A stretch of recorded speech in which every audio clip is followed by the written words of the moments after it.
What's up everyone, so today we're going to install the Eonon GA9465B Android head unit in this BMW E90. So the first thing you want to do is use a pry tool to get off the HVAC unit, and it will just come right off. And then once you get it off, there's two connectors you must remove, and with the two connectors removed, we can put this aside for now. There are two screws on top that need to be removed, and after that there's two more screws at the bottom that need to be removed. With these four screws removed, you can now remove the head unit at the top, and then the first thing you're going to do is remove the antenna wire, and then the interlock connector you need to pull up and then pull outwards, if that makes any sense, and it will just come right out, and we could put that aside. Now there's two more screws that need to be removed, and then there's two more bolts at the bottom that need to be removed. And with all these removed, we can finally pull out the brackets. Now, you don't need this bracket for the head unit, but I would keep it just in case you need to put the old stereo back in and whatnot. So now we're going to get the connector, and we're going to put the interlock connector in. Make sure it clicks into place so it's firmly connected. And I'm going to go ahead and stuff these inside, but before that we're going to tie everything to make it as neat as possible. And then we're going to connect the antenna wire.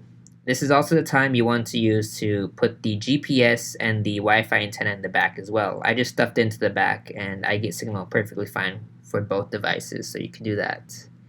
And then we're going to test it real quick just to make sure that it works. So be sure to test it before you finish installation, and it looks like it turns on. Now, one thing to keep in mind is, at least for my case, with two installs that I did, you cannot just connect this into the car like this and screw the two side screws in. You're going to want to install this bracket first. So be sure to install the bracket first onto the head unit. I know it sounds kind of opposite, but trust me, this is the best way to get it to work. So with the bracket installed, what you're going to do is you're going to align everything up, push everything back, and the head unit will actually be pretty secure by itself. And then we're going to go ahead and test Carplay because I just plugged in the USB cable, and then click allow, and it looks like Carplay is working and the audio is really loud. Stereo controls work fine on the steering wheel as well, by the way, so that's a nice bonus. Alright, so everything looks like it works. Let's go ahead and put everything together now. So you're going to screw the two screws in, but don't screw them all the way in. Just put them lightly and align the panel with the car, and hold it and then tighten the screws in.